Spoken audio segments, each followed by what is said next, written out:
Hey, welcome back to Trailblaze. I'm Jamal Simmons. I'm here with Matt Butler, and we are talking to a really good friend who has joined us, Andrei Cherny. Andrei Cherny, are you there? He's Good here. to see you guys. Matt, you've known Andrei for a long time. We've both known Andrei for a long time. He has run for office. He's been a speechwriter to the vice president. He runs major organizations, and now he's working on another big project. And Matt, I think you've been paying some attention to it, right? Yeah, we'll talk about Project 2029, but in a little bit. But let's go back. I mean, Andrei, I think when I met you, you were spending hours and hours and hours writing John Kerry's announcement speech for our South Carolina event, which probably would have been, I don't know, like March or April of 2023. September. It was September. It was September 2023. Yes, right after. September 2023. Yeah, and then the surprise was you spent all this time working on this speech, and it turned out that there was someone else working on an announcement speech at the same time, unbeknownst to you and to the campaign manager and a lot of the staff, and then we sort of found out that there was sort of a shadow organization on a lot of levels. There was another pollster who was doing some work. There was another potentially media company that wanted to do some work, and it was sort of these like long-time Kerry Boston folks who sort of like ended up kind of being layered on, and Bob Shrum layered on top. So I don't know. Tell us what do you remember about that, and kind of like when you found out that there was another potential speech that was going to be given at the announcement. The endless cluster of a presidential campaign, which is always just complete chaos, and understandably, right? You have these huge organizations being built while you're flying the plane, and a bunch of people running around trying to figure out how to, especially get a nomination with many candidates. We can talk about what this time around looks like. But there was warring speech drafts and warring consultants and point of view. And in some ways, 2004 campaign is a long, long time ago.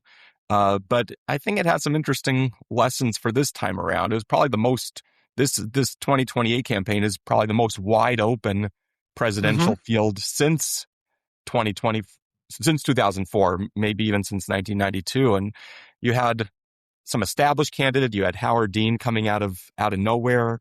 And so really I think the different speech drafts were all different attempts to figure out how do you find a lane to get to the nomination in a crowded field. Yeah, it was. I do remember. I feel like every time I talk to somebody who worked for that Howard Dean campaign, I'm like, oh yeah, I had a pretty bad ulcer because of you guys, because you were a thorn in our side for a good solid 6 months. We started out, everybody expected us to win the nomination, and then we kind of cratered, and then ended up coming back. But it was that was a tough 2003. But it was. I'm glad we got to go through it. Wish the end would have been different, but that was a really fun time, and I learned a ton. And I think you're right. I think there is a lot to be learned for the 2028 cycle, which we can come back to.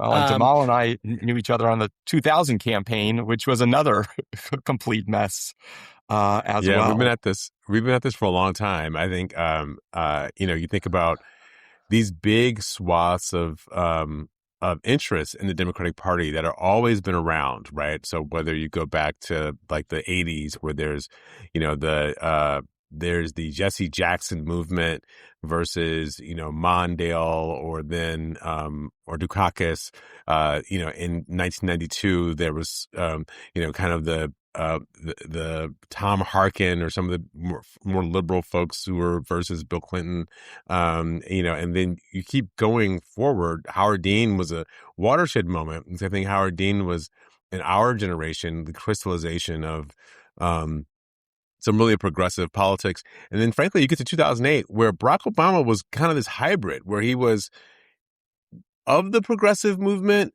but kind of seen as a sensible progressive. I know young people today will kind of look at Barack Obama and they say, progressive? Barack Obama's not progressive. But in 2008, Barack Obama was considered to be the more progressive candidate versus Hillary Clinton. I mean, am I getting that wrong? No, was running on his anti-Iraq war credentials, and absolutely. Yeah. So, and then obviously now, the Bernie movement has taken all of that and put it on steroids because it probably got the closest, maybe since Jackson in '88, it probably got the closest of any progressive candidate, pure progressive without kind of, more moderate sheen. It got the closest of any of those to actually capturing the nomination. I mean, in 2016 and then 2020, Bernie Sanders was really a couple of good primary caucus elections away from being a Democratic nominee for president. Mm-hmm. Yeah, no, it definitely is a way to track just what's happened in the party and what's going to be happening. Yeah, so we've got this big, we'll talk about this some more. We've got these big debates, right, between kind of the more progressive lane, the more centrist, for lack of a better word, or the one that's more mainstream lane. But the question I think a lot of people would ask today is the mainstream moving? Is the mainstream moving left? And I'd love to get, your sense about that. I often think that those categories don't necessarily hold a lot of weight. And I think, in my mind, a lot of those debates are more around rhetoric and positioning.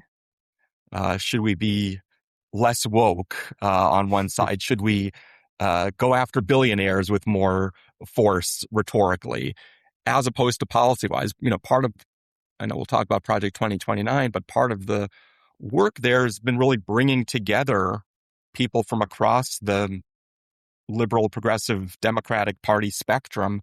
And what we find is, there's interesting conversations and debates, but there's not super clear lines. Look, you see this going on right now, the abundance movement of saying, okay, we need to look at some of the red tape that's holding back building housing and so on.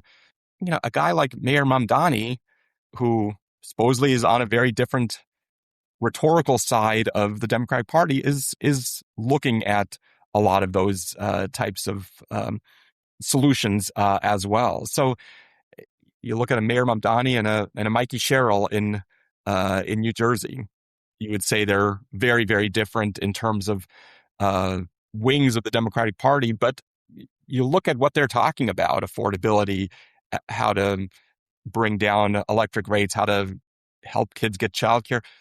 It's not. I think there's more smoke there than there is fire. That's interesting. So why don't you tell us about Project 2029, kind of what it is and kind of where you guys are with the project so far? Yeah. So look, it really began with an acknowledgement that in the 2024 campaign, we were talking about 2024 campaign. I know, we got to get out of our time warp. Get out of time warp. Right. Okay, we're all moving forward. 2024, 2028. That's what this is about. Skip ahead. Right. Look, there was a lot that went right, a lot that went wrong. But on election day, just about everybody in America could tell you what the Republicans and what Donald Trump were going to do if elected. And we'll talk about Matt's screed on our name in a previous podcast, and we'll get into that. But it's just suggestions. They're just suggestions. Yeah, I know. I love the conversation. But look, that entire campaign, the way I look at it, the Republicans said, here's what we're going to be doing. And the Democrats spent all of their time saying, here's what the Republicans are going to be doing. Yeah. And while everybody knew what the Republicans were going to do, there probably weren't 5 people in America who could tell you how their lives would be better and different if Democrats won. And we've seen this over and over again. You can't beat something with nothing. If you don't define yourself, somebody else will. And so that's just on a basic political level. But the reality is, too, that on a policy level, if our economy was working well, if our democracy was working well, if our social structures, our education system was working well, Donald Trump and those folks would not get within spitting distance of the White House. And people in America, in most parts of America, have been economically stagnant. And for most people, they feel the ladder of upward mobility has broken down. They no longer feel the American dream is anything but rhetoric. They don't see it in their lives and in their children's lives. And if we don't have a positive vision that actually is big enough and bold enough to resonate with that, to speak to that, then it's easy for somebody to come along with a message not of hope, but of hate, and of saying, look, I may or may not have any answers for you, but I'll tell you who to blame for your troubles. And it's those people with different color skin, or come from a different country, or go to a different bathroom, or whatever else it might be. And we let our politics become around that. And so you have to actually have policies and ideas that are big enough for the moment. And lastly, I'll just say, like, even if none of that was true, what the current administration is doing is breaking apart so much of the infrastructure of government of the last century. You're not going to go back and say, let's rebuild the Department of Education as it was in 1977. Let's go rebuild USAID or CFPB or any of these institutions. If there's any small silver lining, there's a chance to build anew and to say, what does progressive government look like in the 21st century?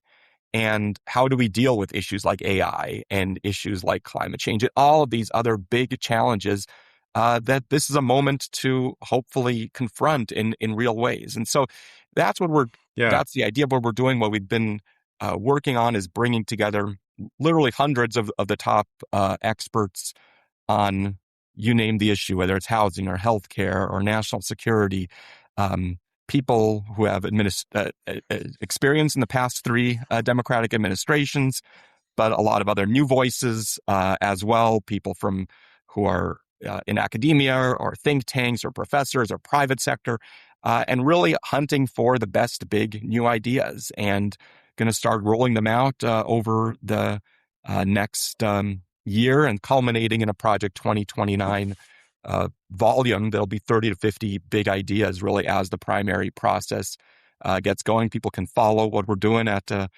Project 2029 for America.org. And we're going to be starting to roll out those ideas in the next few weeks, and then continuing to do so. So, Andrei, listen, you are joining us. You are running the 2029 effort. And tell us who else is involved. You gave us some categories, but are there any people that we should be paying attention to from any particular states? Or, how are you thinking about this from some of the Democratic, base or interest groups? Who's doing this?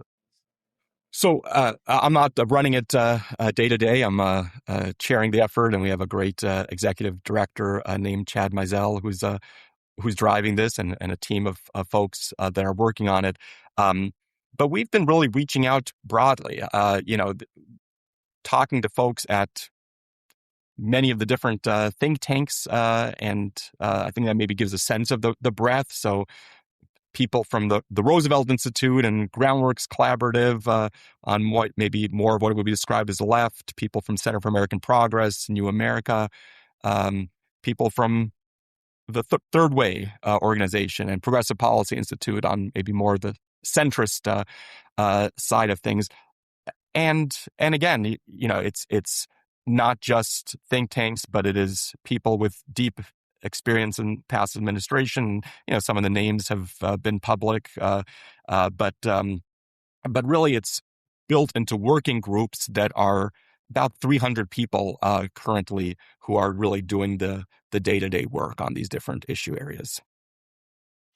And just to the working groups, sort of, mimic the kind of the working groups that you would see on a transition once you have a nominee. I mean, I know doing Kerry transition stuff and then Clinton transition stuff in 2016, most of that stuff happened behind the scenes, right? It was, from August after the convention until the election, you were getting ready with books, and, a lot of it was also personnel, but it was behind the scenes. This is, obviously starting much earlier and being much more public. Is that I assume that's intentional.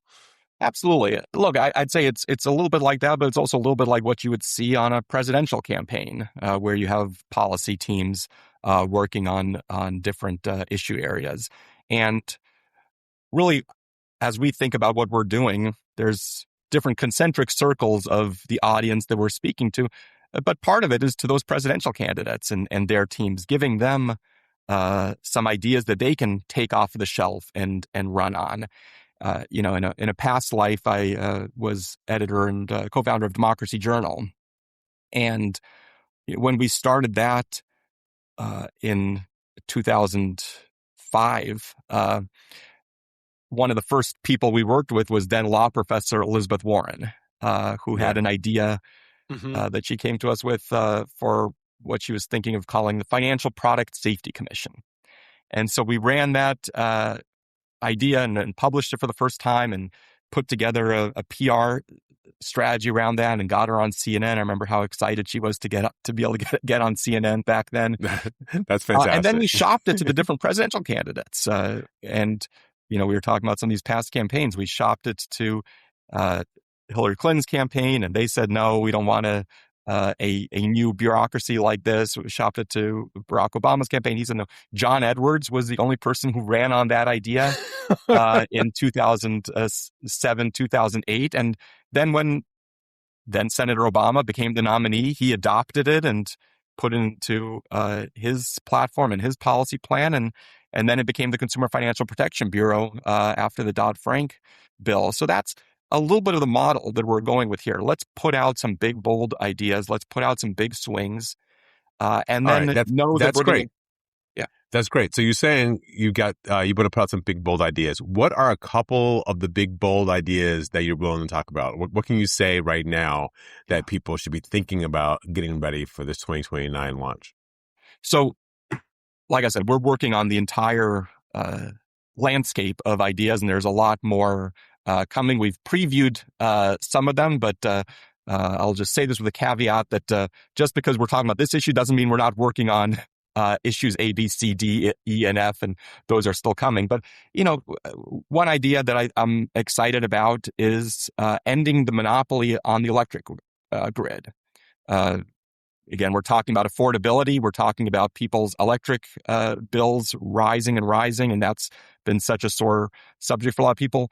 Talking about job creation, talking about how to fight climate change. And part of the problem is that the electric utilities in most parts of the country are a monopoly. They're regulated by public service commissions in different states, often commissions where they end up electing who's the actual commissioners. They get to set the rates. They don't have any competition. And so here's an idea to break apart that monopoly, introduce some competition into it so that anybody coming along with a better alternative, a less expensive alternative, a cleaner alternative can plug directly into the grid and bring their service directly to folks. So that's one. Another that we're excited about. Can we stay on that one for 1 second? Sure. So what's the goal here? Is the goal to lower costs? Is it the goal for clean energy? Is the goal to break up big economic powerhouses of the utility companies? What's the goal of that policy? Yes to all of the above. Yes. And job creation, all of those things. This is kind of a Swiss Army knife kind of idea because it does a lot of things, and it's something specific that people can actually say, okay, can actually get implemented. This is, again, going back to a little bit of history, it's what happened with the telephone industry with the Telecommunications Act of 1996, where back then you had the different baby bells, as they were called then, after Ma Bell broke up, and that act said, all right, we're going to open up the system to competition, and whoever comes along with a better alternative can engage. And we saw an explosion of options and lower costs for people. So this is something that does a lot of those things all at once. We know the future economy is going to need more electricity, more options, especially with the way that industry is going. It's a way to fight climate change that is not just about let's limit people's ability to do different things, but about let's create jobs and build the economy of the future and inject some real competition into the space. Now, Andrei, that sounds like a proposal that a lot of different candidates could get behind. But, what about when we get to sort of the bigger issues that are a little more controversial? So, like, let's take like universal health care or Medicare for all. You've got a couple of candidates who are way out there and believe that this is what we need to do. I'd say a lot of the energy in the Democratic Party is for something like that. But the majority of the candidates so far have not been able to get onto that train. And so how are you guys going to kind of deal with issues like that where there really is big division? And kind of how do you figure out what the proposal is going to be for whoever the candidate is to pick up? Look, our job here is not to get consensus. This is not the Democratic Party platform. I've done that job before in the past, and don't need to do that one again.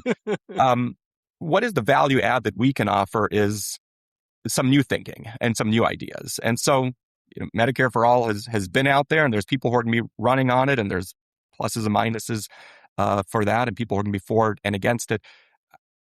We're going to be, of course, rolling out ideas around healthcare. I think our mission is, okay, what can we offer that is new, maybe a different angle on some of these things? And so I don't want to prejudge it because we're looking at a lot of different alternatives, but I think one thing I would say just generally, and this doesn't necessarily link to what we're going to end up doing at Project 2029, is there's been a lot of energy, and there should be a lot of energy over the past century, really, around coverage of people. And we have taken some big steps forward, whether it was Medicare, whether it was Obamacare, ACA, and there's still more work to do. There's still people who are not covered right now. But we also need to be looking at the 85-90% of people who are covered by healthcare today and facing enormous costs that are out of line with really any other developed country in the world. And we need to be speaking to those folks as well. And so I think that's one area where I think there's some work to do of saying, okay, what are we speaking to those people who are self-insured and dealing with those kinds of costs, businesses who are facing that, families with high deductibles.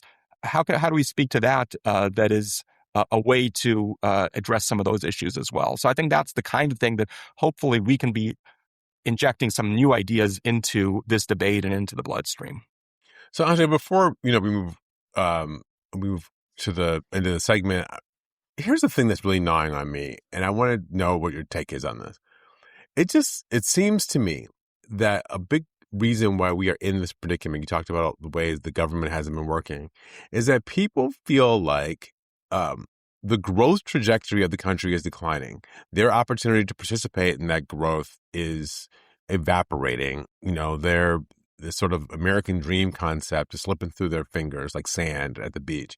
And nobody really has an idea about how to change that. And it seems very often, at least Trump, Trump talks a big game about growing the economy, but the Democrats seem like they're trying to make poverty and distress less onerous, right? Yeah. And so it's like our agenda is we're going to make the bad parts less bad for you as we navigate this. So I'm just wondering, as you guys are writing this, how much of that is driving you, like a pro-growth agenda that people can sort of latch into? And so when we start talking about including more people in the economic enterprise, we're not talking about taking things away from people. We're talking about how do we add things to everybody else's plate. Yeah, 100% agree with that. You look at the numbers, the growth rate of the economy over this past quarter century, Democratic administrations and Republican administrations alike, has never gotten to the levels that we saw in the 1980s and 90s, and for much of the 20th century. We saw 4% annual growth. We're luckily if we're seeing 2% in a lot of the years. Other than the 1 year where we were coming out of COVID, and that was an artificial bump because we were so low. But generally, we've been well under that. That sounds like, okay, what's the difference between 4% and 2%, 3%? It makes a massive difference in people's lives. And, one of the things that is driving what we're doing is the understanding that there's been a lot of these debates over the years, and there's an answer to this that is not just growth will take care of everything. A rising tide will lift all boats, because there's a lot of boats that don't get lifted, even in strong growth. And at the same time, part of how you get to strong growth is by actually investing in people and untapping the resources that we have of human capital, the people who are getting left behind, who could be the next great startup founders or contributing to the economy in much bigger ways.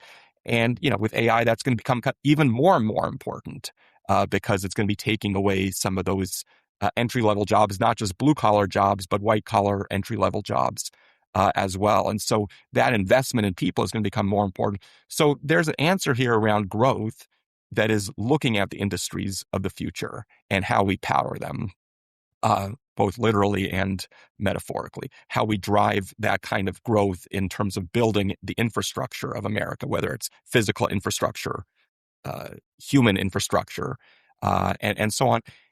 And you can do all of those things and still make sure that you're building that ladder of opportunity. And that's part of why I think we talk about it in terms of opportunity as opposed to necessarily just looking at inequality or things like that, because we don't see the static world.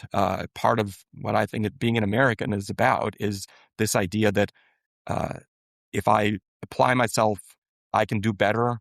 I believe that my kids will do better than I will. That's been true in just about every generation of Americans up to now.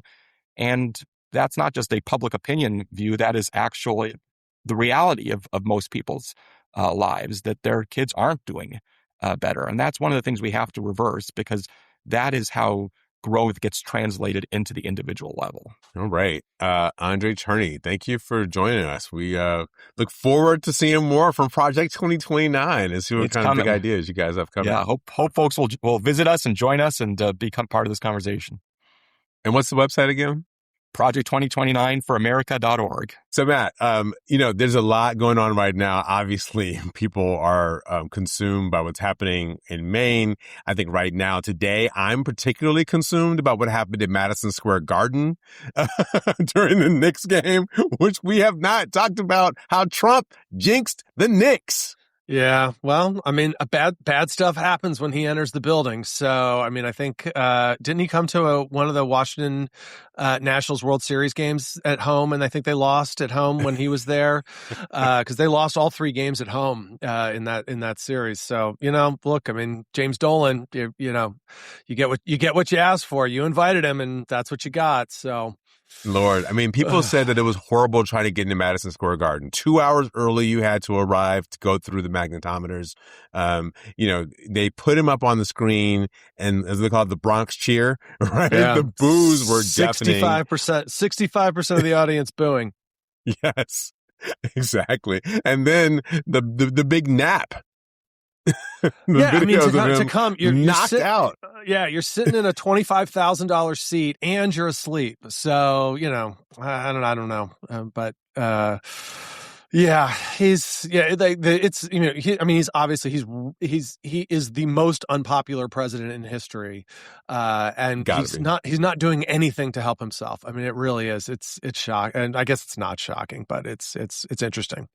Nothing at all. Okay, so that Trump at the Knicks it seems like maybe competing with the Graham Plattner story in Maine, but you think maybe both of those stories are competing with a third story that nobody's talking about anymore. Well, I don't think they're competing with the story. I think they've completely subsumed it. And I would say that the biggest is a fight they won. No, look, the biggest beneficiary from the Graham Plattner mess up in Maine is Ken Martin. I mean, 2 weeks ago, all we were talking about was the DNC autopsy and what should happen to Ken Martin, and can he go on, and can people actually listen to him and trust the DNC? And nobody's mentioned Ken Martin's name in at least 7 or 8 days. I mean, he's done incredible. This has been incredibly good for Ken. So he's probably going to be able to slide through this and keep going. And look, the autopsy was a mess, but I've still been supportive of him and his efforts to build up state parties and get ready for these elections. So maybe it's fine. But anyway, he's got to be pretty happy this week. I mean, the one thing about politics is you never know what's coming around the corner. I mean, that's one of the tricks, right? In any of these campaigns, if you can just hold on long enough, the weather may change, and then you could be in a completely different sea. So I will also note, nobody blamed the Graham Plattner situation on Ken Martin, right? Like, That's true. everybody was taking shots from that, but nobody blamed Ken Martin. So, good week for Ken. Yeah, good week for Ken. Maybe also a good week for Susan Collins. But we will see. We will see how she turns out, after this primary and as we go further. It may also be that people in Maine really just don't care because they would, as I heard one woman say, she'd vote for like a hammer or something over voting for Susan Collins because she's so far in the bed with Donald Trump on all these policies and voting for all the things that he's doing. They just want to get rid of Collins, at least to send a message to Trump. So, sure. Plattner may benefit from that still, despite his personal problems. Yeah, it'll be really interesting to see what percentage of the vote he gets tonight. I mean, he's almost certainly going to win. And, is that win going to be 55% or is that going to be closer to 70% of the vote? So I think we're going to know a lot more tomorrow. If I was in Maine, I would tell you I would vote for Janet Mills just to send the message that there is a constituency out there that he has to pay attention to. That's not just a bunch of Graham Plattner sycophants and acolytes. That he needs to pay attention to this sort of Mills constituency because that might pull him to keep him from going maybe too far off the rails in one direction or another. But he's got to have some competition, I think, in the Democratic Party, so that he can be appealing, I think, to Mainers on the other side. I mean, he knows his politics better, but I would do it just to send a message. And then obviously I'd vote for him in the general, unless I find out something else that I just can't live with. Yeah, I mean, look, I am on the Plattner side of things because I actually like that he's not listening to sort of the Janet Mills Democrats. I mean, I think we need a lot more of that right now. It's when we had Andrei Cherny on, he talked about bold ideas. I mean, Graham Plattner's talking about bold ideas. He's talking about big fixes for what's wrong with this economy in this country, and we need more of that. And look, I think Plattner's issue is not kind of where he is ideologically right now. It is there anything else in the closet that's going to come out? And he really can't afford to have anything else come out. Like, let's get back to talking about the economy and helping working people, and that's where he's going to be doing his best. Yeah, absolutely. Absolutely. Well, talking about the economy, working people, and how things are changing, I saw a story that I sent you earlier that I thought was interesting. It was talking about the shift from in the Democratic Party between the makeup of people who are more centrist and moderates and people who are more liberal and progressive, and how that shift has really occurred. I'll just give you a couple of numbers that we could talk about. The first one is right now, 66% of Democrats have a positive view of socialism. That's a big number. 66% have a positive view of socialism. Only 38% of independents and like 14% of Republicans. The second number is on economic issues, 61% call themselves liberal on economic issues. 61% of Democrats say they're liberal on economic issues. In the 1990s, lastly, 1990, 25% of Democrats identified as liberal or very liberal, is according to Gallup. And in 2026, 61% of Democrats consider themselves liberal or very liberal. The question I have is two questions. One, does that mean that people have left the Democratic Party and become independent, so there are more liberals left?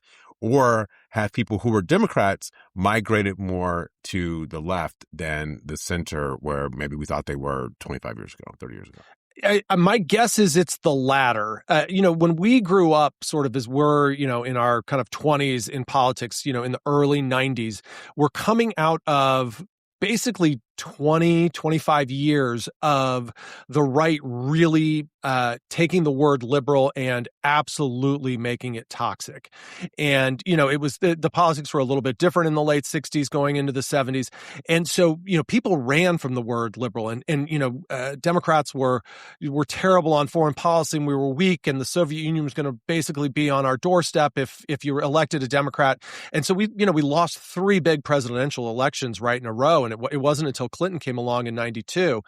And you still didn't want to be liberal, right? Maybe you could be progressive, but that was third way, and the New Democrats and sort of being moderate was exactly where you wanted to be. But things have changed in the last 30 years. I mean, I do think that people have gotten to be a lot more open-minded about kind of how the economy works for people, how it works for working people, kind of who's getting screwed over. I also think that in the 80s and 90s, the wealth gap was not anywhere near the size that it is now. And so people are really understanding that this economy is not working for the vast majority of people and things have to change. And so if that is turning people liberal, that's where people are. And so, no, I think the Democratic Party is getting more liberal. I mean, I will say even just for myself, like I have been one of these sort of Clinton centrist Democrats. That's kind of how I came up. And as I've told you, like I'm pretty DSA curious these days. Like I do think there are huge problems in this country, and we need to be able to figure out new solutions to deal with them. And this sort of status quo and 50% plus one kind of moderation and kind of the Democratic Party as it was in the 90s, I don't think is the right solution for what we're facing. And we're going to have to be more progressive, more liberal.